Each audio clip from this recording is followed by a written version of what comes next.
What is going on, everybody? My name is Conor Lawler. Welcome back to the week of the Heroes for Hire podcast, or should I say the award-nominated Heroes for Hire podcast. You should say I am joined, as always, by my best pal, Mr. Shaun. Me and Shaun, we are back again talking all the week's movie news, entertainment news, and just generally having a bit of a chit-chat about everything to do with film for the first half of the episode. Then what and in happens? the second half, we talk about weird news, all the strangest news stories from around the world, maybe some of the news that you haven't heard of that maybe caught our eye because, I don't know, it might be slightly amusing, I suppose. It's true. We could lean into a certain market and say that mainstream media won't cover this news.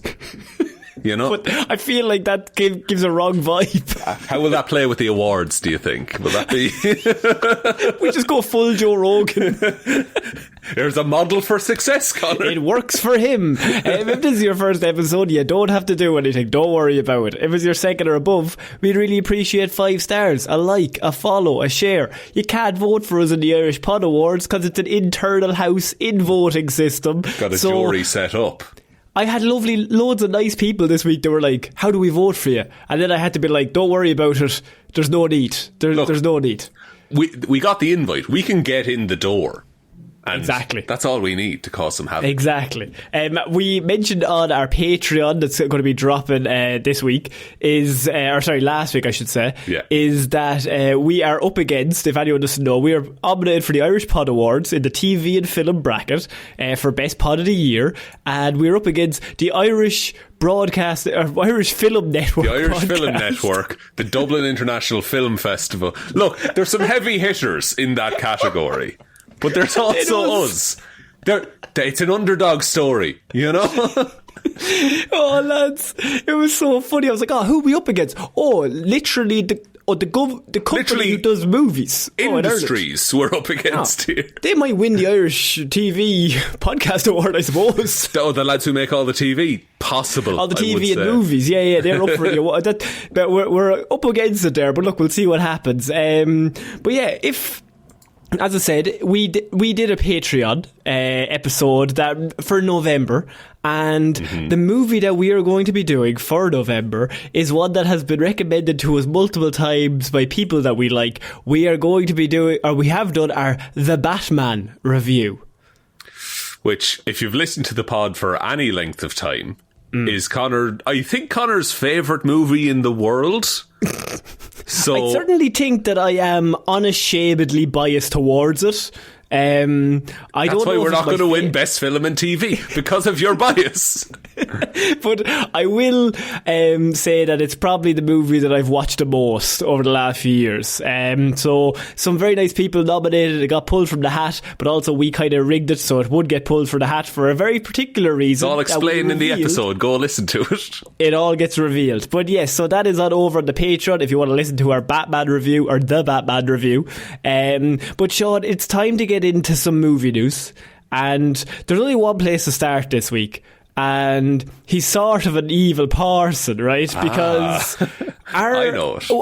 One of the patron saints of the pod that many years ago, I would say maybe going back to 2019, 2020, before he was big. We were like, Barry Keoghan's in Eternals. We have to shout out Barry because he's one of us. He's one of the lads. Yeah. Him and Mescal. He owes his career to us, basically, as does Paul. Okay. That's a different thing, but yes, what? I will. I'm not saying he does, but I'm also not saying he doesn't. So it's kind of we're award nominated. Okay, fucking hell. I was about to say when will this get tiring, but some people listening are like, several minutes ago. Oh yeah, immediately I would say. At least 9 mentions ago it got tiresome. But we are going to be covering the fact that Barry Keoghan, or Barry Keoghan, I suppose, I call him Keoghan, will play Ringo Starr. That's his name, right? Yeah, I suppose that's how I would call. If he was in my class in school, which there probably was a chance he was, I would have said Barry Keoghan. Yeah.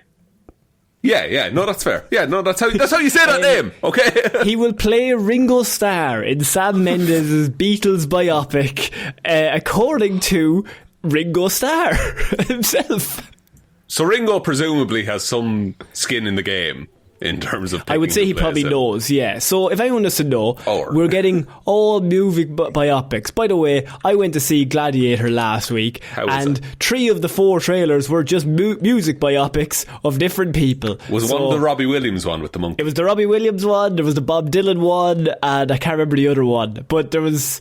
It seemed like we have too many. I blame Rocket Man and Bohemian Rhapsody for what we have to go through, but... Rocket Man is at least good. Yeah, Rocket Man is good. Yeah. So we are getting 4 Beatles biopics. Not just 1, not just 2, not just 3. The Beatles are not getting their own one movie. They are getting 4 separate movies in a Beatles universe. And then we're having the Avengers-style team-up movie, in which I assume 3 of them come through portals and play Twist and Shout. Not quite sure of the plot, but I think that's what's going to happen. I think they need to do an alternate universe where they have the Quarrymen. And it's another offshoot of the Beatles cinematic universe. And all the years where the Beach Boys are there for some reason. Yeah, Charles Manson is like influencing them pretty heavily.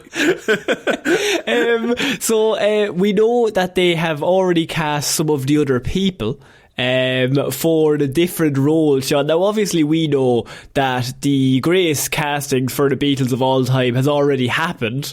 Paul is playing Paul. No, I mean as in like back in the day there was a certain movie that had Paul Rudd and Jack Black. Walk Hard, which is the Dewey Cox story. The Genuinely Cox story, yes. Probably one of my favourite films, foundational to my sense of humour, I would say. It's such a ridiculous concept. So what we know so far is Harris Dickinson will be playing John Lennon. Okay. Joseph Quinn will be playing George Harrison. And now here come the fucking lads. Because our Paul Mescal, he's brought in as Paul McCartney, right? Yeah. And then on the other side now we have Barry playing Ringo. So we're kind of taking over here. I know, but you gotta feel pretty shit for any up-and-coming fucking Liverpool actors. Like... Yeah. Why... Look, we've all heard Barry's accent in Saltburn. I don't think he's the man to play Ringo Starr, to be honest. No offence to Big Bass, right? Not at all. Also, he doesn't need more work. He's doing fine. Yeah, I like the idea that whenever we bring up Paul or Saoirse Ronan or Colin Farrell or Barry, we always talk to them like, you know, like when you're a friend and you're like, look, we're not saying you're bad, like... We'll slag you, like, and we might say, you're a fucking Egypt, but like, you're a good person at the end of the day. You know what I mean? That's a good person. Whereas other actors, The Rock, you have a vicious vendetta against. That's I just don't like him. I'm generating something against Jeff Goldblum as well, which is completely unwarranted. Interesting. I'm not on that board. I don't like the whole gimmick that he has. I think it gets him out of a lot of press. Yeah, but I think it's calculated whimsy, which I've narrowed it down. That's what I don't like. So, I mean, I think you're absolutely correct insofar that there probably are, now I don't know, maybe a few people from Liverpool. Is that a big area in England? Is that big enough? I would say. Probably more than Ireland. Team, but whatever. I don't follow football. He doesn't even follow football. Sorry. Shit soccer team, I meant to say. There you go. Now you're on board, Ted Lasso. So I think what's the problem here is that they've just hired people who aren't from Liverpool to play Liverpudlians. Yeah. And saying that, I think, I'm going to give a scenario to you, Sean.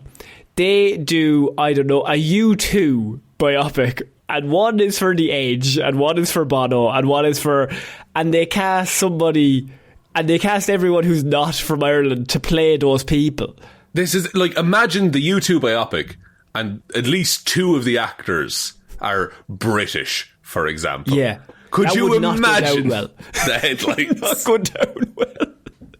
The only one we'll accept is Charlie Cox, because he did that Dublin accent in Kin, and he did it perfectly. Charlie Cox could play my father if he wanted to, as far as I'm concerned. He is my father. It's always weird casting for biopics because, it's weird casting for biopics now. I think Joaquin Phoenix as Johnny Cash, that was a pretty good pick, but now a biopic it feels like it's made as a shortcut to an Academy Award nomination. What's interesting about all these biopics is that obviously Bohemian Rhapsody won like I don't know, a trillion of them. Like they won like 10 Oscars or something ridiculous. It won Best Editing when it's the worst edited film I've ever seen. And because it's people like these kinds of movies, and also they did it for Queen, which you can't go wrong. There's like massive fan base, massive dedicated fan base. Yeah, and the soundtrack to the movie is automatically going to be great because it's Queen. And so you also have this thing now where that goes through, does well. Rocket Man follows it, doesn't do well. Now, before that, we had like Ray, we had Walk the Line, but that was like 2006, 2004. Yeah. They were Oscar bait as well. They won Oscars for them too. They're great movies. Whereas but now it's like we get one every year. Now it's every year because every studio is like, we need to do one because people go see these. Like we had the Whitney Houston one last year. That was pretty good, but like I'm not going to be like it's not like a massive push for Oscars if there's 9 of them. And also, excuse me, a bunch of studios have also record division, like Sony and Universal. Those are all music production companies as well. So they have all the licenses to all of these songs. So it's an easy slam dunk in terms of a soundtrack. And then just write a loose story around it. Yeah, and the more that there is, the more watered down it becomes, the less chance you are going to win anything. That's the same with everything. So, like, you have more of these. Now, the Beatles get a project, it seems, every 6 months because obviously they're the Beatles. Yeah. And the name recognition alone, they have an inbuilt fan base. Do you think they're the biggest band of all time? I know this isn't a music podcast, but I think, they're probably the most universally known. I think if you say the Beatles to I think most people know who the Beatles are. Even if they've never heard a song, you're like, oh, they're the band from the 60s, aren't they? Oh, who are they? They're very big. Yeah, and I don't know. I feel that it's mad we haven't got a Beatles biopic up until now. I'd say it goes like Beatles. And then Elvis, Elvis was the one that they went for the Oscars. That's what I mean. So like, Elvis was made for Oscar bait. Oh, 100%. And Austin Butler's great in it, but it is 100% made for Oscar bait. Yes. Austin Butler fucked his speech patterns for life, apparently. I don't know if we need 4 of them, but fair play to the lads from Ireland for getting the work, I suppose. Yeah, look, I'll never turn down Irish actors getting work, but also Paul Mescal and Barry Keoghan are not struggling actors at this point. I mean, Paul is literally a Gladiator 2 right now. And will probably be in the MCU in 2 years. At some stage. Like, I just think they need to start taking chances on casting. Especially, this is the perfect time to do it. Now, 5 years ago, we would have been like, this is amazing. These people are unknown. Yeah. And now, you don't need to do that. The Beatles have the inbuilt name value that you could use that to bring up 4 people from Liverpool, 4 actors who are really good. Bring them on board and make a name for themselves that way. It's the equivalent of casting like an unknown in an MCU project. It skyrockets. Like Iman Vellani, her first acting gig was as Miss Marvel. Like, and now she's a fucking megastar. Like, and she's really cool. And she's really good in that series. See, remarkably well-adjusted person. I don't understand. And same thing with like anything you want to use in terms of like Star Wars is a bad example, but they have the name, they put unknowns into it, make big stars from them. Yeah, and like they might have acted in other stuff before, but it's a global audience is what you're pitching to people, really. Yeah. My question to you. Go on.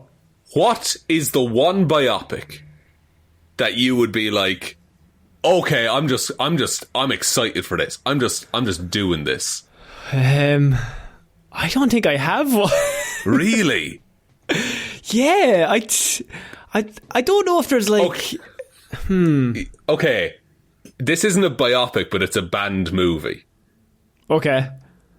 You do the American Idiot album, but it's the story of American Idiot. You just want to do the Green Day movie. Pretty much. I want to do the Broadway musical that they did, but do that a movie and make it good. I suppose, but simultaneously, I don't think that would make too much money. I will self-fund that if it We needs talked to. about this a few weeks ago. There's levels, and I feel like only the top 10 should get movies. So We like, did talk about this. The Beatles, what did we agree on? It was like the Beatles, Elvis, Beyonce, Madonna? Madonna was maybe. Have you seen the Weird Al movie? No, but that's... Watch it. It's fantastic. It's Walk Hard, but now. It's brilliant. You know what? I enjoy that, right? Weird Al knows the level he's at, right? And he's always going to be... Weird Al is weirdly always on the pulse of where he's at in the world. There's this isn't a spoiler. There's a beautiful line, and he says, "I'm going to be the best accordion player in the world." Well, maybe not the best, but certainly the most prolific. So, shout out to Barry for just getting this role. Fair play to you. Look, get that bag. Maybe he's going to improve the Liverpool accent between here and Salford. How much can it improve? No, I'm not sure. He just has such a thick Dublin accent that it's just like that's just what you sound like. It's true. I have one more pitch. Go over it. Kristen Stewart, Paramore biopic.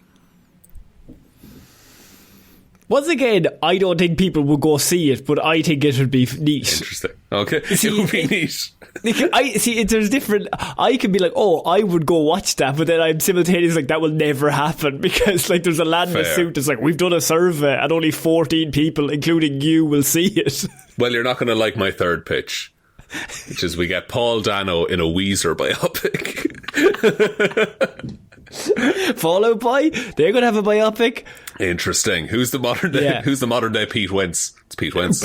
Oh, who's the modern day Pete Wentz? Dark. I was going to say Glenn Powell, but he's older than Pete Wentz. You can't have Glenn Powell play Pete Wentz as well. That'd be great. Like he's the most wholesome Pete Wentz version of all time. It would be Jacob Elordi, but he's too tall, but it would be Jacob Elordi. Yeah, probably. Okay, we're moving on, Sean, to our next piece of news. And 15 years after the original movie was released, Deadline has reported that Bridge 7, a production company founded by former Netflix executive Swati Shetty, has greenlit a Slumdog Millionaire sequel that will be coming out along with a series based on the movie. Before we recorded this show, we were brainstorming ideas that we could talk about. And Connor said, we might be short on stories, but I'll find something to annoy you. I can only assume this is the one. I don't think it is. This is the one to get you excited. Why would I be excited about Slumdog Millionaire? I know you love Slumdog Millionaire, and you're always saying to me, what I would love is more Slumdog Millionaire universe content. That's the definition of that's a perfectly encapsulated movie. That whole story. There's no more what about to tell. The Slumdog Kennel? That's not the name of the universe. I don't. The Pound? The Pound. Poundland? Or is it that they do different game shows? Is that the tie-in? Dave Patel is consistently going on loads of different game shows, but now he's much older. Slumdog Pointless is the next one. Slumdog Pointless. Slumdog, yeah, Pointless is good. Bring on the Wall. Do you remember Bring on the Wall? Slumdog The Chase. And you just bring in the Dark Destroyer versus Dave Patel. Okay, I'd watch that, to be fair. I would actually watch that, to be fair. So, I mean, if anyone doesn't remember, Slumdog Millionaire, feature film directed by Danny Boyle. Very, very, very good movie that features Dev Patel, a baby Dev Patel. A young Dev Patel just killing it. Fresh off of Skins at the time? Had he even been in Skins at this point? I think he had. I think he had. In season 1 of Skins. Yeah, or the first generation of Skins. And then, moved on to, and everyone was like, oh, he's a great actor. Oh, he's really good. And so they are going to be hopefully bringing out a sequel along with a series. I want to kill myself. It's not saying even if Dev Patel is going to come back. So what I would say to this is, here's the issue. 15 years ago, so let's all cast our minds back to I'm going to say 2005, right? If the original Slumdog Millionaire came out in 1995, and then it's 2005, and they're bringing out a sequel, that's straight to DVD fodder that we all know and love. That is fantastic.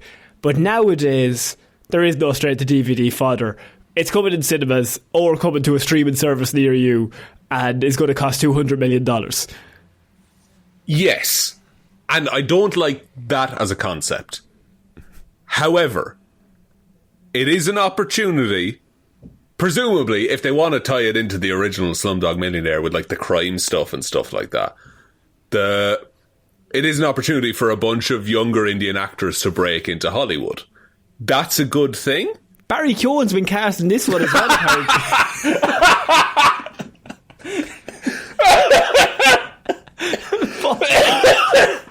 Paul Mescal's playing the host. What the fuck is going on here, boys? It's set in Kerry. It's weird.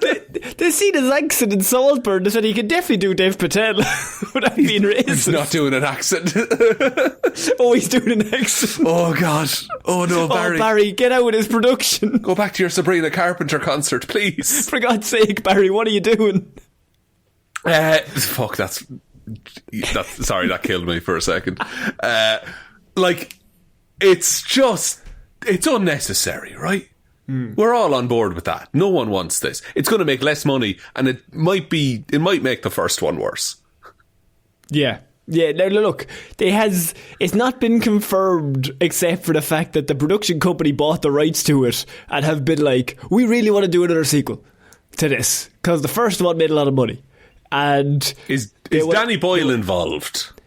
Not confirmed. Dev Patel and Danny Boyle, neither of them. I think Danny Boyle's busy now at the minute with 28 years later or whatever. Which I'm genuinely excited for, by the way. There you go. So, I mean, I suppose it's a good idea if you like slop, but I don't know what story there is left to tell. I mean, it's a great story, start to finish. Yeah, and it's very, and also, you see that character's life and how he got to that point. And then what happens after? What we need to see is him lose it all.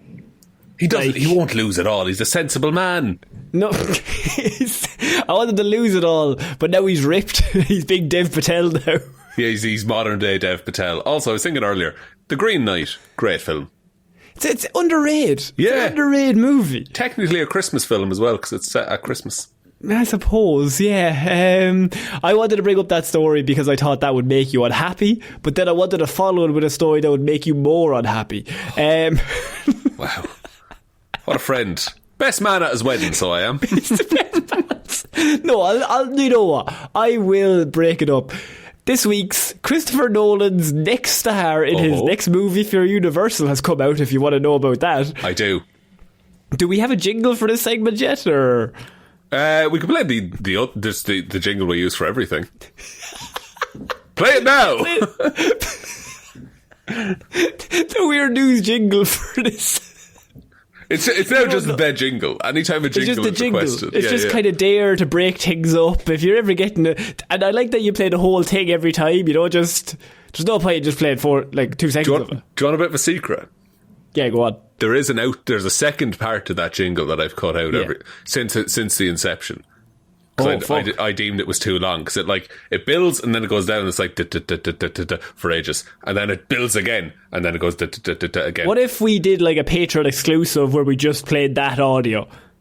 I could just upload that to the Patreon. That's fine. Just to upload that and make people pay for $100. Yeah, the follower. It's part of you pay it the month and you get everything we put on the Patreon. It's put on the merch store $200 to see the secret outro. I will post you a USB stick with that on it. Hear the jingle. It's on LimeWire. So this week's new star to be cast in Christopher Nolan's next film. So far we know Christopher Nolan doing a movie for Universal. We don't know the plot. We don't know what's going to happen in it. But what we do know is the current cast is Matt Damon, Tom Holland, Anne Hathaway, Zendaya, Lupita Nyong'o, and Robert Pattinson. So, strong. No, honestly, I think this is going to flop. Strong words. That's why we are not going to win the award. So, the Irish Film Broadcasting Podcast is like, I'm definitely going to win the award. Oh fuck yeah! It's not comedy. It's all about facts. Charlize Theron has joined Jesus Christ next film at Universal. How do you go wrong with Charlize? Yeah, so Charlize has now joined the cast, so she will be hanging out with Robert Pattinson, Lupita Nyong'o, Zendaya, Anne Hathaway, Tom Holland and Matt Damon. The Graham Norton couch for this Who episode. do you put on is the thing. You only have 4. You're going to put Tom on, for sure. Tom and Zendaya are locked in. Tom and Zendaya, Matt Damon, Charlize Theron, I think, is the couch. What about Pattinson, though? Pattinson's good on the couch. No, Pattinson, He doesn't like it. Pattinson and Tom Holland are going to do like the Lad Bibles and the Hot Ones and that kind of interview. What if we broke it up? First half, Damon, Holland, Zendaya, and Charlize. Mm-hmm. Okay? Second one, Hathaway, Lupita Nyong'o, Robert Pattinson. That's pretty good. Because I think Anne Hathaway and Robert Pattinson for some reason would have equal levels of crazy. I think they would bring out a crazy in each other. Yes. I also want Charlize Theron and Lupita Nyong'o. I want them to do the Criterion Closet where they just pick films. I think that'd be really fun. We're like doing the press tour for a movie that doesn't come out yet. And none of it involves, they should go on the Heroes for Hire podcast, you know? No, well, I mean, we'll take them if they want, but like... We'll take them, yeah. We'll take them. Robert Pattinson will take you, like... I mean, we'll think about it, Rob, is what I'll say to you. We'll Conor get will back be to you. slipping out of his seat, but Jesus, we'll take you. Tell you something, calm yourself there now, Mr. Pattinson, right? Because we'll fucking come to you, right, when we need you. What if he talks to you exclusively in the Batman voice? See, I don't... Yeah, that's fine. I'd be just peppering him with, what's he going to do for number 2, though? Is Mr. Freeze in it? Is Clayface in it? What about Clayface? Tell me. So that is our weekly update of what's happening in this incredibly ridiculous casting and movie with Christopher Nolan leading it. So Charlize Theron locked into this ridiculous... I don't know how many Academy Award nominees are in this cast, but it's too many. Too many. And then Christopher Nolan directing. Like, has he done any good movies? He did. I was trying to think of his worst rated movie, but what is his worst rated movie? Probably Tenet. I think it didn't do. Yeah, Tenet. Maybe Dark Knight Rises. Maybe Tenet. I think is lower box office because it was a COVID release. Yeah, but that's and he was fist fighting Warner Bros at the same time. He was throwing slaps. He was like pressing play on he was like sending the file to get it released to cinemas while simultaneously like punching the lads. Like David Zaslav and him were fist fighting. and Chris Nolan was winning, I feel. Oh, obviously, a headlock. He had Zaslav in a headlock. So we're moving on to our next piece of news, and I have Spider-Man Beyond the Spider-Verse. I have a rumour, Sean, that I don't know if you're going to like. Spider-Man Beyond the Spider-Verse was originally meant to release this year. March, wasn't it? March of this year. And people are very much wondering what happened. A highly anticipated project. No current set release date. Sony never even officially acknowledged the fact that it was set back or anything. Because at the end of the last movie, Into the Spider-Verse, which was Across the Spider-Verse, is the second one. At the end of it, it's like March 2024. We're coming back. Yeah, and I was talking to a bunch of animators and they were like, there's no way that's happening. Absolutely not. It made no sense unless they did the two of them at the same time, which is also insane. Which they didn't, because otherwise there was no way that movie was coming out. The first movie was coming out when it did. Exactly. And so it got pushed back, inevitably. But now rumours are starting to come out that it's even worse than we thought, because they apparently scrapped what they had completed for Beyond the Spider-Verse shortly after the release of Across the Spider-Verse. The script was thrown away and was set to be rewritten from scratch after Across came out. Where did that come from? Where was the order to throw that out? Was that directors? Was it Sony? Was it producers? What I will say is, obviously, this is a rumour, so they're trying to I think this might be a coping mechanism for explaining why there's been nothing. But it is weird that Sony never even acknowledged that it was being delayed, or they like very vaguely were like, yeah, this is our biggest animated thing. See, it ended at a very strange point to not have any concrete plans going forward, you know? Yeah. Like, the way it ends, it feels like there should be a set direction for what the third movie is. But now they've thrown everything out.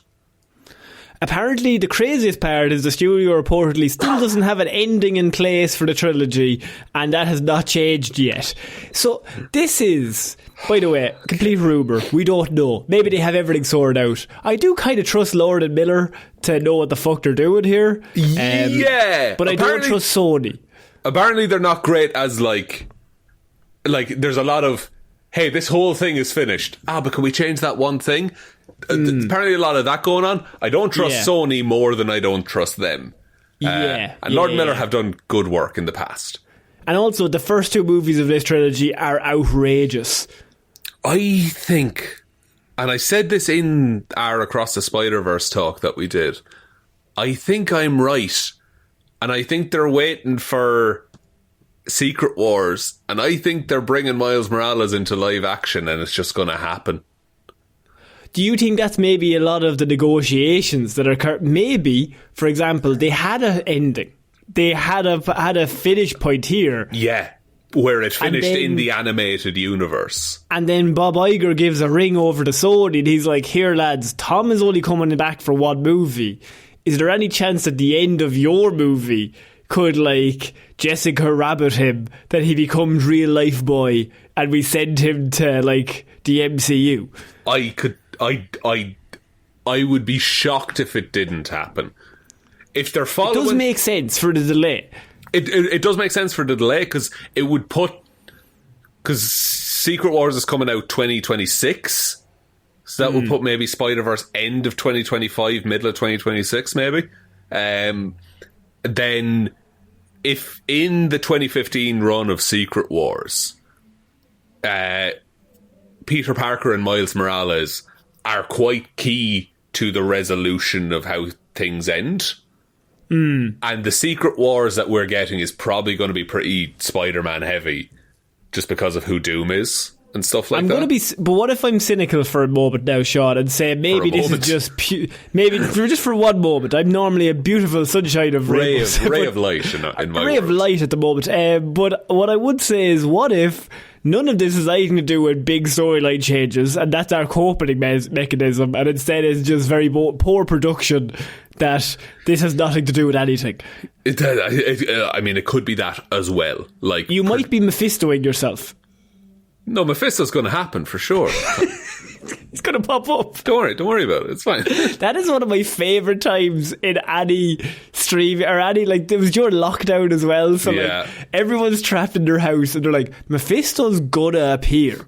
Like, and it's going to be played by Bryan Cranston. It's going to be amazing. WandaVision is going to have Mephisto and Bryan Cranston, and every week I just remember the rumours and reports being like, no Mephisto this week, definitely next week though. The big, like, there was one episode where they were like, it zoomed in on a fly and everyone was like, that fly is Mephisto, and I'm like, you're fucking you just basically jump through so many hoops to try and get to the point.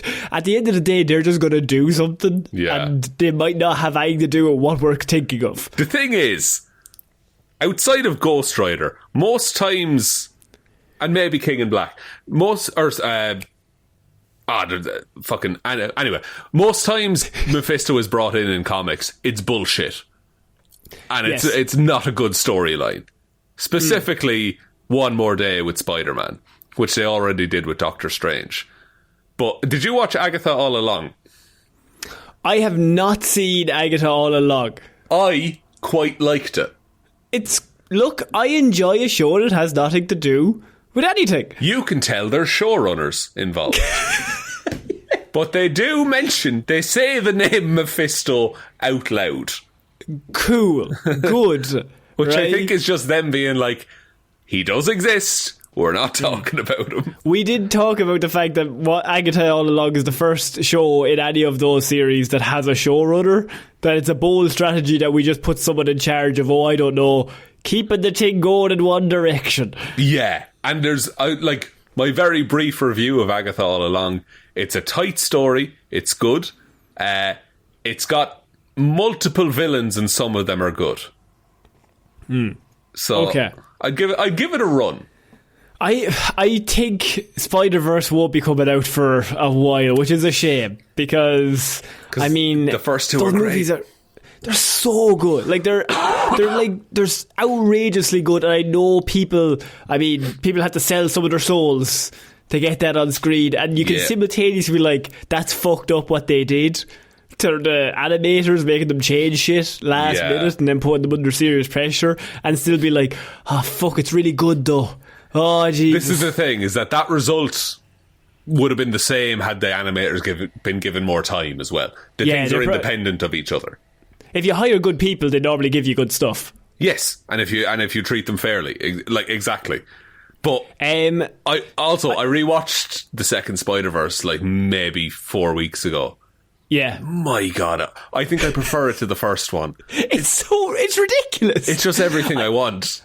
I just remember watching it being like, this shouldn't exist. This shouldn't be possible. Yeah. This is, and I'm not even being like critical of like as like a film goer. I'm just like, this is mad how any of this is actually happening. So multiple times during that I thought, God, I've never seen this before. Yeah. Which is wild, considering and I've seen at where least 3 other movies. I've definitely seen 3. You've seen The Incredibles once and The Batman 47 times. Yeah. And I seen Gladiator last week. How is it? Gladiator 2. Didn't watch 1. Just watched 2.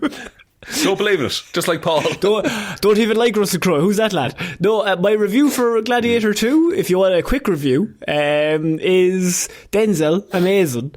They don't really give Paul too much to do, and there's definitely about 30 minutes of cutscenes that make things make sense. Interesting. Okay. Apparently, the lady who plays, is it Maya? Is her name? She's in Moon Knight. Plays the Scarab.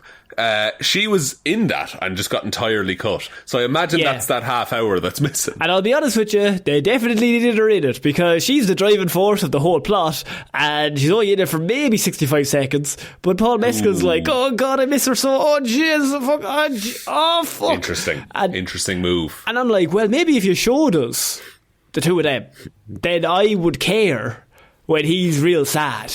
Yeah, there was an interview with it was either the cinematographer or something like that for it, and was about Ridley Scott, about Ridley Scott, comparing Gladiator 1 and Gladiator 2's production values. It's like there was 50 VFX shots in the first Gladiator. What I would say about it is that it's good, but it should be great.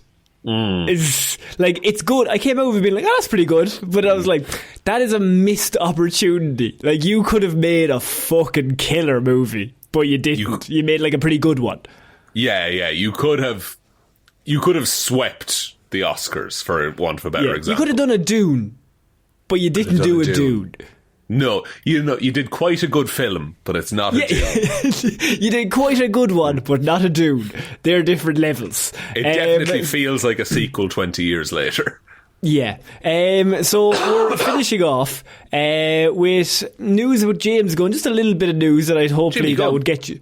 Jimmy Gunn, he is constantly playing whack-a-mole with rumours, reports, stuff that comes out. They're cancelling the Batman. They don't like the Superman trailer. They don't like this. They don't like that. Now we have James Gunn, who's leading the DC side of it. He just kind of comes out and is like, that's bullshit. That didn't happen.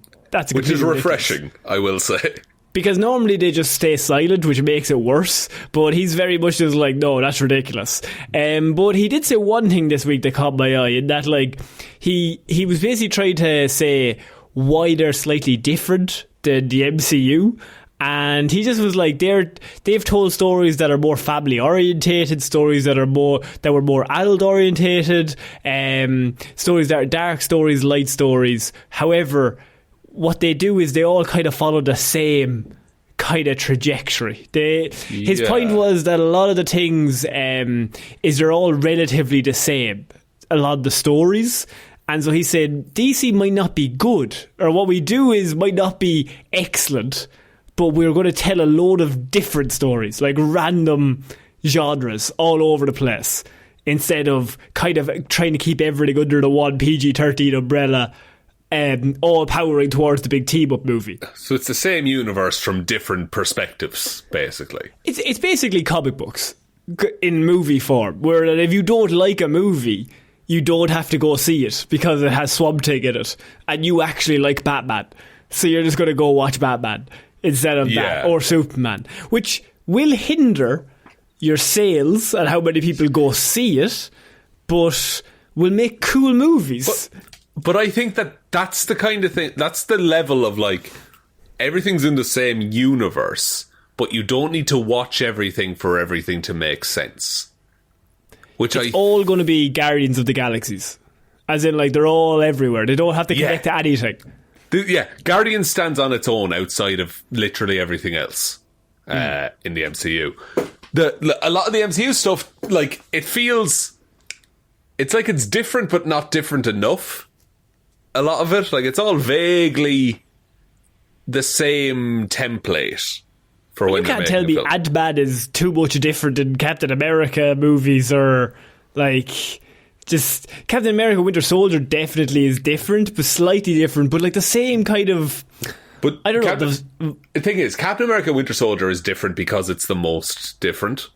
That's why it's significant. Everything else is kind of same-ish. Like if you put like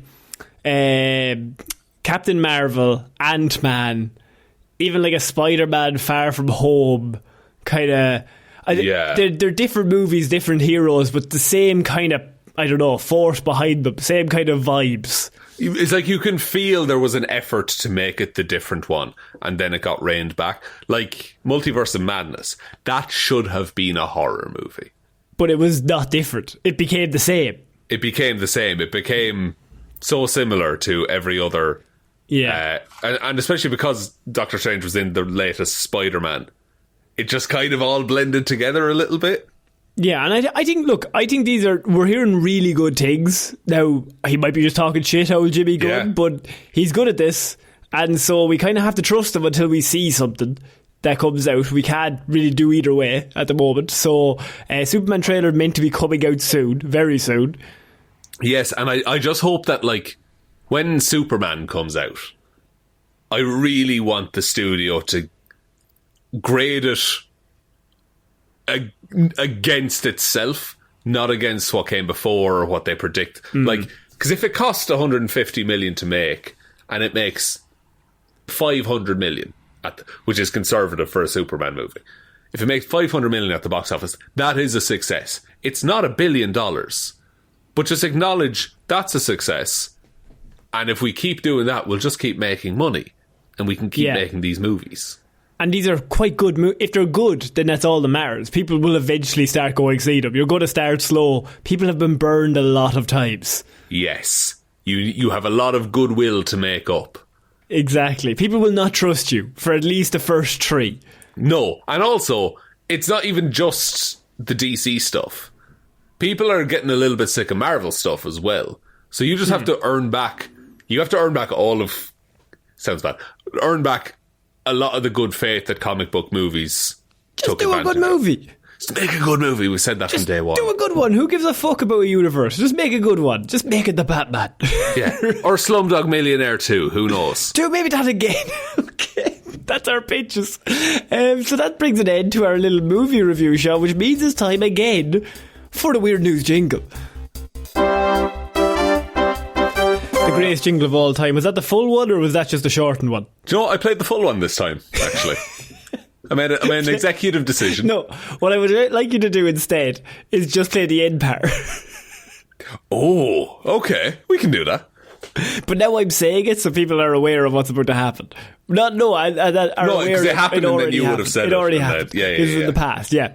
Okay, Shaun, we are moving on into some weird news. So what do we do here? You spent the week gathering all the weirdest news stories from around the world. You're about to read them all out to me, a man who has been too busy extending jingles to look at any weird news. So, I mean, it's an interesting one this week because I have several things that were sent in to us by our lovely listeners. Just Excellent. legends. Love when they send right? Now, one of them is just here that I cannot wait to get to, but I'm going to start off with something else. Interesting. Because I have South Korean man has dodged a draft by doing something, Shaun. What has he done? Getting imprisoned? South Korean man dodges draft by binge eating.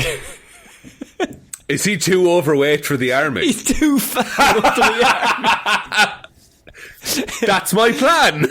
So, all able-bodied South Korean men must serve in the army for 18 months, if you didn't know. And a court in South Korea has found a man guilty of trying to avoid the mandatory military service by deliberately gaining weight. The 26-year-old began binge eating before his physical examination for the draft, a judge in the capital of Seoul said. He was categorised as obese, allowing him to serve in a non-combat role at a government agency instead of in the field. That's kind of genius. If you're the first guy to do that, I think you should be allowed. The defendant received a 1-year suspended sentence. A friend who devised a special regimen that doubled his daily food intake got a 6-month suspended sentence as well. Okay, sorry, no. He had to get a friend in to help him to eat more. A personal trainer. To just fucking eat like shit. Look, if anyone wants my services, I will tell you how to eat like shit for 2 weeks. So, apparently, when he started, he was only 82 kg, okay? So, same as myself.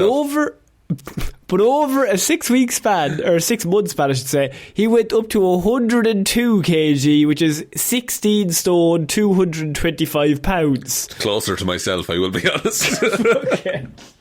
And was told... 104 at last measure. And was told that the South Korean army did not want him in their army, just due to the fact of he could do more maybe in the non-combat role. Which I like that that's an option, I guess. That I don't like that people are drafted. I don't think that's ever great. No. Oh, Shaun's story. So. Okay, sorry. Can I just ask a quick follow-up? Are you going to be drafted to the army in this story? No, I'm not. Great. If this is your first we're new, Shaun has lived a life that none of us could ever imagine. Things have just happened to him. He got hit by a car. He's been nearly died multiple times. You only learned I drowned like last year. I didn't know that you drowned. I did. It's a miracle you're still here. Something wants me dead. It's fine. But when I first learned what a draft was, like someone being conscripted to war, basically. Yeah. I asked my mum about it. I was like, what's a draft? Does Ireland do a draft? And she was like, no, Ireland doesn't do a draft, but if they ever introduced it, I would take you and your brother and I would cut off your trigger fingers so we couldn't fire a gun. You were 3 years old. I was young, man. I was like maybe 7. I gotta be honest with you. She shakes no shit, that woman. She'd fucking go through with it. Fucking gets results, you know?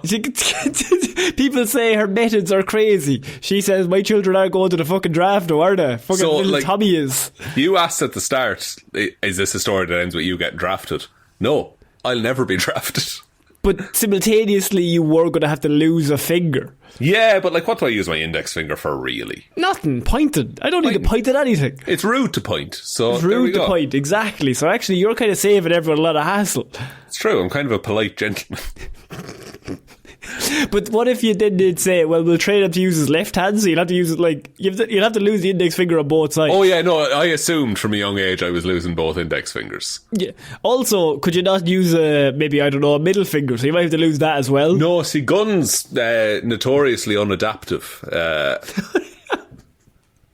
And then you might be able to use your ring finger, so you'd have to get rid of that. So really, you'll need to lose all 3 of them. So you just keep the pinky and the thumb. Like a one of these kind of. Yeah, because then you'll be able to hold the gun, but you won't be able to fire anything. That's true, but I don't know. I have weird finger strength. No, Shaun. Let's lose the fingers. Let's cut off all of your fingers, Shaun. Let's test it out, and we'll see what happens. What were you going to say? I have weird finger my pinky and my ring finger on my left hand are linked. So if I move one, they both just move. I can't. What are you talking about? Can't move them independently. I don't know. What are you talking about? How did that happen? Don't know, man. That's not the case. Show me. You're doing it off camera. I'm not. I can't see that. Is it not your middle finger and your ring finger have the same bone connecting them, so they move? No, I got like good independence on those. It's the other two. Like, look. I'm gonna move my. Okay, genuinely, in all seriousness, this is shit for the listeners. I'm gonna move my pinky finger down right now. Okay. Right. Like they're just connected. That's not how it works. Yeah, he has independent control of all of his fingers. No, but use your middle finger and put it down. Put your hand up straight. Your ring finger goes with it. It does slightly. But the pinky finger, it's fully... I want everyone to write in, let me know which finger does... If you were to finger yourself, what fingers would move and what doors move? Jesus, Connor, what are we talking? That's what it's called. Is that what it's called? No, it's not. No, we need to talk off mic. Everyone was laughing at me at that course I went on. So, Shaun, this man, he learned he's going to have to go to the army. If you had to gain weight, right, you have 6 months. All right. You're going to try to miss the army draft. I'll do it in 2. Give me a week. Boss, give me a week, I'll do it. What are you eating? How often are you eating? What are we doing here? Because you need calorie rich, but like not filling. Yeah. I'm drinking Guinness. I think. You're like, oh no, I drink Guinness. A few IPAs, those will get you. But I have 2 problems with that, the Guinness idea. 1, what happens if you get sick because you're so drunk? And 2, what happens if you get the shits because you drank all that Guinness? You're immediately losing weight either way. You're going to need food with the Guinness for soakage. Yeah. So I'm eating, it's got to be fried food, spice bag. Spice bag. Spice bags and Guinness. You just need to just stock up on something that has just endless calories but no nutritional value. Like a prawn cracker. A Rustler burger. Man, I was heavy into Rustler burgers for a while. Like when I was in school, I used to come home, I would have a Rustler burger. And that would be like my lunch. If anyone doesn't know what a Rustler burger is, it's a burger you put in the microwave with the bun. No. And the meat. You're a fool. Okay, what you do, you take the Rustler burger, you put the burger patty and the slice of American cheese, put that in a plate, you microwave that. While you're doing that, put the buns in the toaster, lad. What if you just bought burger buns and a piece of mince and made your own burgers?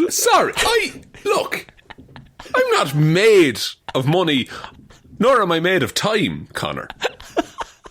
But you could buy a packet of 6 buns.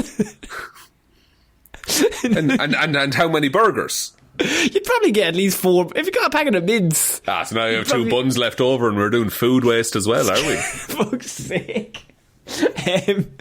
So, I mean, Shaun, is this man right, or should he be locked up forever? What are we talking about here? I think he could have just decided.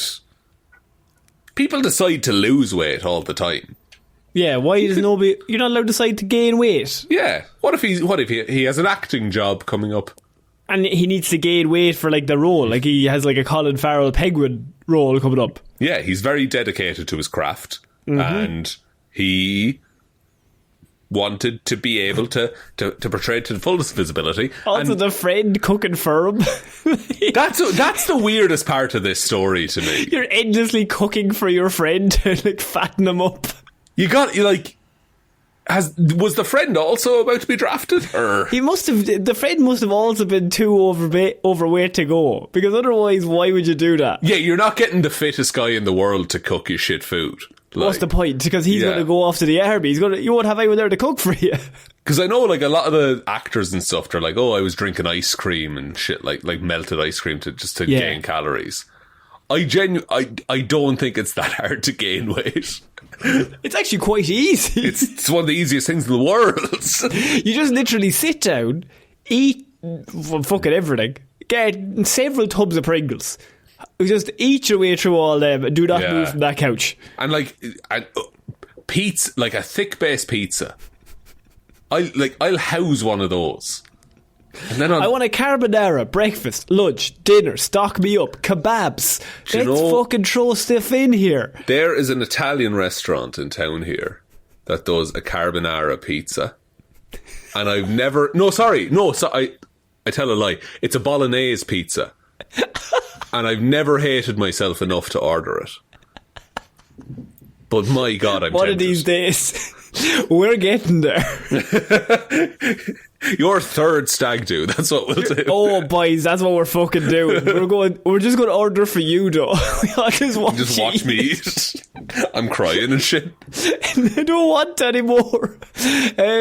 Shaun, it's time to move on to our next piece of weird news. And okay. We have another running segment here on the Weird News segment that hasn't been around for a long time.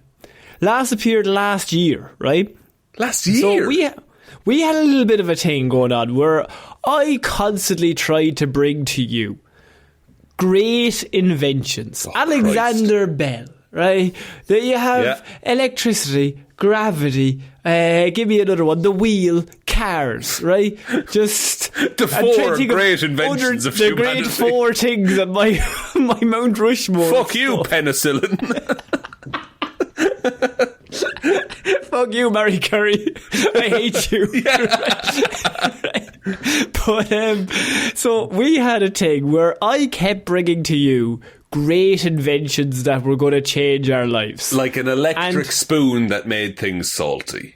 Exactly, and an electric bowl that made things salty as well, Shaun. Weird skates you strap on your shoes that make you move slightly faster. Do you remember you could carry around your own microwave? That was pretty good. Oh, hell yeah, I do. Yeah, so I'm saying to you, Shaun, that I think I found the one, right? After all this time, you've always been negative. You're a bit of a negative ninny when it comes to this kind of stuff. I'm positive that all your ideas are shit. Okay, see, they're exactly my point, right? So I'm a Dragon's Den kind of guy. I'm open to ideas. I want to invest. Or a Shark Tank for our US listeners. A Shark Tank for the US listeners. Whatever you want to call it, Shaun. But you never give me the time of day. You're always saying, no, that's ridiculous. So this time I think I've got you. I think I have you, because Japan have come up with an idea that will have you clean in 15 minutes. And what they have is a human washing machine. Oh yeah! Fucking hell, here we go. Is that not just a shower though? It does it for you, Shaun. It does it for you. At what point are we just the people in Wall-E though? Like what? Have you ever been mesmerised by the rhythmic swish of a laundry machine's bubbles and wish you could get clean that way too, Shaun? No, I've been very stressed by my washing machine. It flooded the other day. Anyway. If so, me on Dragon's Den or Shark Tank not even listening to what you're saying. Well, now you can. Have you ever had this very specific problem? No. Well, now you can solve it. So they have developed, you could be in luck, Shaun, a showerhead manufacturer in Japan has developed a human washing machine, a pod that can wash and dry a person in 15 minutes. Though the futuristic machine is still in the prototype stage, the company plans to launch versions for home and hospitality settings in the near future.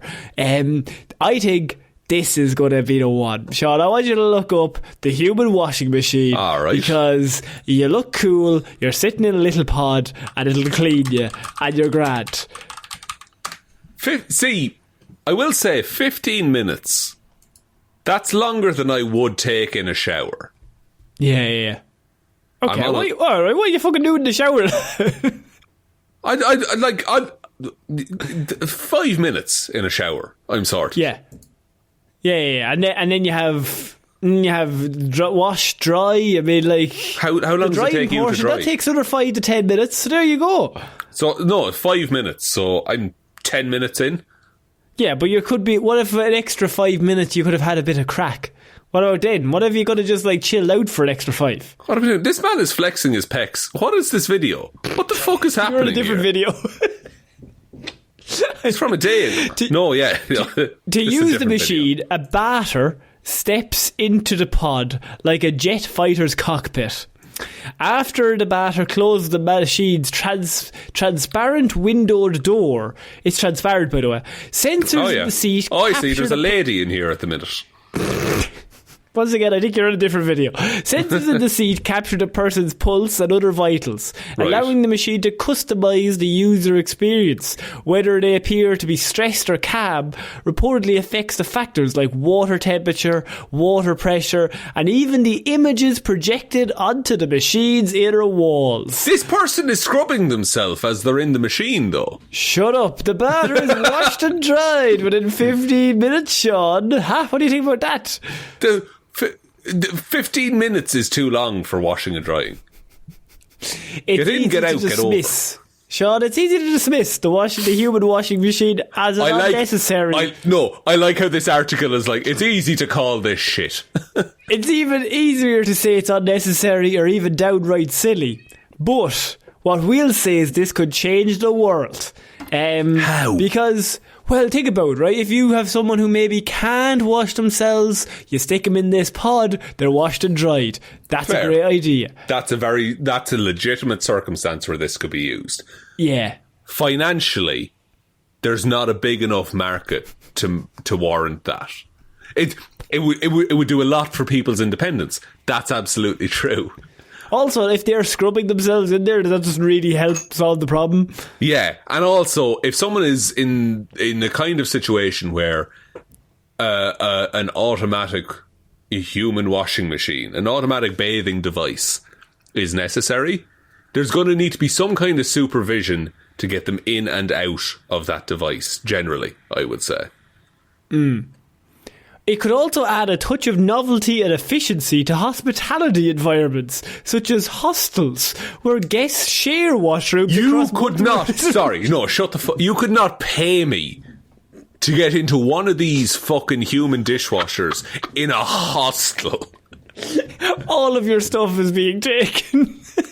All my stuff's being taken. And also I'm touching everyone else's arses. Like, what's going on there?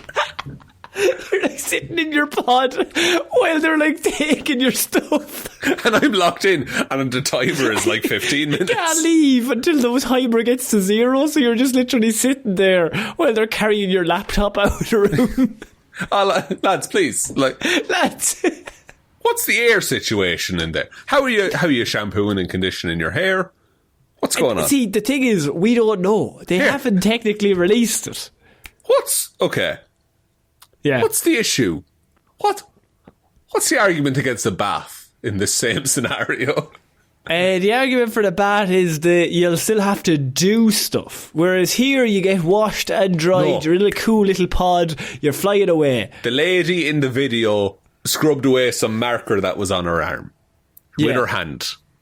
Yeah, but the water all flows in and I don't think any of this is clean and deeply enough. I think it's a surface level clean, and I think it's bullshit. I think, once again, people are just going to be haters, right? The great inventions get pushback, right? And I, once again, bring to you something I've invested thousands into. I have given my life savings... Of the podcast money.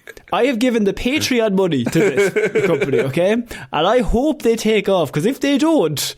We're not going home for Christmas, Sean. We're done. It's going to be a tight 2025, I tell you that. It's going to be tight, because I've given everything. I've sold my house. I'm basically going for it, yeah. Jesus, okay. Well, what are you doing December 12th? I'm living in this washing machine. I think this is a great idea, but also probably not going to work. Sean... I now give to you, okay, right, so you're always shitting on my ideas. Yeah. If you could come up with an idea then, like Mr. Genius himself, what do you have a problem at home that maybe you could solve with a big machine that's definitely not going to do it properly? Interesting. Okay. No, I like this train of thought. What do I need? What's wrong? I've kind of fulfilled in life, to be honest with you, Connor. Don't have much in the way of needs. You're a fucking stylist. What? I'd like, if there was something that could automatically fold my laundry when I take it out of the dryer. Oh. I've got the pile, you know? There's a pile of clean clothes there. What if there was a machine that both folded and put away the clothes once they were dry? That's That's what we need to be investing money in, not a shit bath. See, okay, so we're saying we could make nobody listen to this. Yeah, guys, please. This is a business meeting. Well, what could do that though? You'd have to have a Wallace and Gromit style machine. You couldn't possibly pull it off. I love how both of our brains are like this. This involves a Wallace and Gromit level of. It's got to be a Wallace and Gromit. Any invention is Wallace and Gromit level. If we're thinking about it, because there are shirt folding machines exist, right? Pants folding machines exist. Underwear folding machines exist. These are all industrial things that happen. It's miniaturizing them and also sorting through. Because I just want to throw everything into a big fucking tub and then it comes out folded. So that's so the you're technology. saying the washing machine side. Because if you could get a washing machine that both washed them, dried them, and then folded them as it came out. You know, I suppose the alternative is it's on the user side, and you do a wash of shirts, you do a wash of bottoms, you do a wash of a fitted sheet. We don't have that technology yet. No, we're not doing that. You're not mad. So maybe that, and then it's just a load of shirts you throw in, and it goes into the shirt folding section, and it comes out with hangers. If it could come out on hangers, ironed. There's a dry cleaners around the corner, and I'm so tempted to just give him my bag of washing. The thing is, though, you're trying to work out the price change of like electricity to wash it yourself. This is the thing, but time as well, and also the key. I'm not going to wash it. I'm not getting around to that. I'll never. There's stuff in the bottom of there. I don't know when it's from. It could be from anywhere. Fuck's sake. There was about 8 weeks ago, I fully emptied, washed, dried, folded, put away everything in the house. You're a madman. I've never been so free. You're the legend we've heard of. I shit you not, 6 days later, it was like it had never happened. What's the point? What is the point? We're all going to die. What do we do? I'm sitting here naked right now. Haven't washed in months. Just how we do the pod, guys. I've one pair of boxers. Turn them in, turn them out, turn them up, turn them down. Front, back, ace. Doesn't matter. Every fourth day you got to change it around. You know what I mean? So Shaun, we're moving on to our next piece of news, and this is the job for you. Oh God! Police chase diaper wearing baby kangaroo down city street. How slow are the police and how fast is the kangaroo? Officers were surprised when a 911 caller reported a baby kangaroo with a diaper on wandering around a major city street. Hi, so I know this is going to sound completely insane. I was just downtown and I was walking home from work. There is like a baby kangaroo with a diaper on wandering down Main Street, just to let you know. I never think of kangaroos as wandering. They always feel like they're going somewhere. They always have something on. They're busy. Yeah. They're moving with purpose, I would say. They're running errands, if you will. When officers with the Durango Police Department arrived, they discovered the caller was entirely correct. There actually was a baby kangaroo in a diaper hopping down the street and away from the police. The kangaroo, then you get to there, you see a baby kangaroo. How do you capture a baby kangaroo is the issue here, Shaun? Because if you're one of the officers, you're like, I don't know if we were trained for this. What I'm thinking is like a big sticky sheet that you roll out, and then it bounces onto that. It's trapped, and you wrap it on up. So are you going to put like marmalade or something sticky to the sheet? I was thinking. Yeah, sorry. Your first instinct when I said a sticky sheet that you roll out to catch a kangaroo, your first instinct was marmalade. I've got a lot of it in the cupboards. I mean, with bits, without, what are we doing here? Look, lads, I'm trying to fucking support Paddington the best I can. I know, right? yeah. Simultaneously, I do think, I think it's sticky. I don't know if it's the stickiest, but it certainly is sticky. Maybe like a treacle or something like that, you know? Along the same lines, though, isn't it? Like, I was kind of right. But it's just, of all the ones to pick, marmalade is the one. It's objectively the least sticky of all the sticky consorts. I don't like marmalade. I'm going to say that to you. I like marmalade, I will say. I'm not a fan of it. I'm do. a fan of it for one bite, and then after that, I'm no longer a fan. No, my nanny makes marmalade. I like bitter flavours, Connor. What can I say? You're a bitter man. I'm a bitter man. Got a lot of hate in my heart. When people say, no bitter man, they mean bitter for you, not better. It's true. I like in Dublin Airport when they have the little glass jars of marmalade. Those are fun. What the fuck? Are you made of money? Are you buying stuff in Dublin Airport? No, I take them when they're not looking. Oh, theft. What? And they'll just let you do that at an airport. There's no cameras or nothing. It's easy, it's free. There's no security in an airport. People walking around, people with suitcases all over the place. Just take one, put it in your bag. We're nominated for an Irish Pod Award. If you're going to do a crime, do a big one. Do a murder while you're robbing it. Just go all out, like, in for a penny. If you murder someone while you're robbing the marmalade, they won't care about the marmalade, and you get away with the marmalade. It's true. Yes. It's a free crime is what we call it on the pod. Technically, it's a one in, one out. Like, they can only arrest you for one thing. They're hardly going to be like, here, we're arresting you for the marmalade instead of the murder. Yeah. That's not how it works. No, and no jury in the world is going to convict you on the marmalade, to be honest. Because I was busy doing murders, jury. Yeah, you have bigger things to focus. Are you not busy people, lads? Have you no homes to go back to? I was murdering that orphan. Right? How could I be blamed for stealing this marmalade? For fuck's sake. Jesus Christ. He does have a point, to be fair. He has got us dead to rights, to be honest. He's innocent, Your Honour. Actually, with kangaroos, it would be like a Vegemite that we'd spread out to catch them. True. I mean, the question now becomes, Sean, I'm going to ask you, is what animal do you bring in to stop the kangaroo?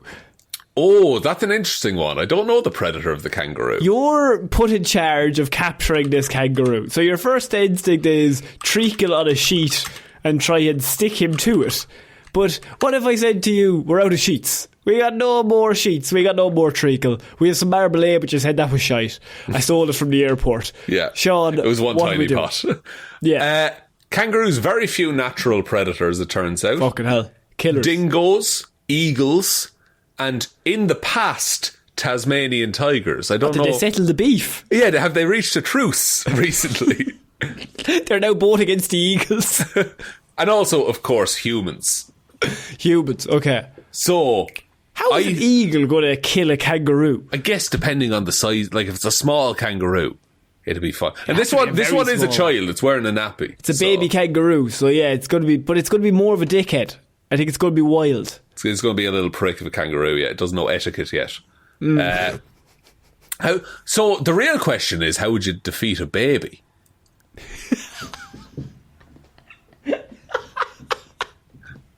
Just a baby in general, or a baby kangaroo? Baby well, let's do baby in general for the sake of comment. Everyone like around the big table. Right, guys, let's think. If you were to fight a baby, how would you win? Right, let's just think about this. How many 5-year-olds do you think you could defeat in a fight? Back to back or all at the same time? They are all coming from one direction. You're against a wall, but they never stop coming. Oh, okay. 14. Really? Well, no, 5-year-olds they're ravenous most of the time. So, am I killing them or am I just like getting rid of them? You're putting them out of combat. However you decide to do that is up to you. Okay. If you give me a big mallet. No, but you can use a 5-year-old as a weapon. So if I can swing one 5-year-old into a different 5-year-old? Yeah. I think... I went too high. I'm going to say 9. You went too... I was saying 100. Like... I would demolish these kids. I would kill so many children. Look, I don't know if they die or not. Yeah. You don't care. No. I'm grabbing one in each arm and I'm spinning around. In their little dungarees. Yeah, they all have lollipops and propeller hats. Propeller hats. They're just beating the shit out of each other. I mean, am I allowed a steel chair? Am I allowed a weapon of some kind? You're allowed a steel chair and a bag of thumbtacks. Okay, I gotta make it fucking dramatic at some stage halfway through, but like I'll start doing playing to the crowd. And also you have beef with one of their fathers as well. That's one of their fathers, but I don't know which one. Don't know which one. So I have to attack each one of them like they're You have to assume everyone is the child. You're fucking John's the young lad. You dickhead. That's our solution. With this kangaroo, we get Steve Irwin's son. Oh fuck. Right. We get him in, get him to pick up the kangaroo. That's a TikTok video. We're millionaires. Yeah, we've solved that. He's going to be so charming and like nice in the video. That's going to get loads of views. Robert Irwin, that's his name. Big Rob as we call him. Big Bobby. Big Bobby I as I call him. Big Daddy Bob. His top comment is always, "Hey, remember your dad's dead." See, that's fucked up, bro. It's awful. Leave him alone. Just let him look after his animals. Do you think he's reading like, oh fuck, is he? Oh Jesus. Fuck, I thought. Thank you, user 4739, for letting me know. Jeez, I'd forgotten actually. Don't be a dickhead to people. Just be nice. No. As we say about beating all those... They're fictional 5-year-olds. We're allowed to beat them up. They're fictional 5-year-olds and they're all racist as well. So you're saying hundreds? I'm saying, like, I don't think there's a limit to how many racists. You get tired. But no, like, would I though? Yes. After maybe 4 hours. No, like, the 5-year-olds are heavy, man. How heavy is a 5-year-old? So like, maybe 20k. No, maybe 25, 30 kg. How heavy is a 5-year-old? And now they are trying to avoid being drafted in the Korean army, so... Simultaneously. Between 34 and 52 pounds. 45 pounds in kg. Oh, for God's sake. Maybe 20 kg. 20 kg, you nailed it. Right, so you 20 kg. But 20 kg weights are heavy enough if you keep lifting them. But I'm spinning, and then I have momentum, and I just stay going. Spinning them off what? Their legs? Yeah, I have them by the legs, and then I'm clocking. It's like a skull to skull contact. Is what I'm getting with every 5-year-old. And are we sure that the police are listening to this? No, but like, I also confessed to stealing marmalade from Dublin Airport. So I confess to murder while doing it. To be fair, so once again, I'll go down before you. There we go. Podcast nominated means diplomatic immunity, I believe. I think that's how it works. I think that's it for this week's Weird News. What a note to end on. Do you want me to take us out? Please vote for us. Thank you, everyone, for listening to this episode of the Heroes for Hire podcast. We will be back on Friday with Hero or Zero, and next Monday with another episode of the show. Big thank you to everyone over on Patreon. That's patreon.com/Heroes for Hire podcast. Link to that is in the description. And special shout outs go to Róisín and Baby Ben Palmer, Joe Burney, Ryan Komatsu, Dozer Enthusiast, Evanson, Saint Waffles, Patreon Saint of the podcast, the Ghost of Christmas Past, Present and Future, David Clarke, Shaun Chuck in the Wash and It'll Be Grand, Jamieson, Dominic, Anna looks forward to the next Irish animal story, Hjelmroos, Danny McLaughlin, Lordsmish, Michelle Browne, Michaela Doughty, Frost, Ed Ball, Conor and Lorraine appreciate the Castbox shout out and will continue listening from there despite the glitches. Fair. Thank you for listening regardless. Russ, I love a podcast where a giant bear offers you a choice of which vehicle is going to knock you off your bike, Parfitt. There's an element of bullying happening now, and I don't care for it. I care for it. Jackson Brueheim will be attending Sean's upcoming gum eating intervention. Liz had a few too many on St. Paddy's Day and tipsily subscribed to the Patreon. Ciara Lawler, Judge Lahey, The Amazing World of Keza, Mikey, Chair's #1 fan. Sean is cool too. Thank you, Mikey. Ridiculous. Kyle Borowski, Rory, Sean, play the Weird News jingle. Play it now.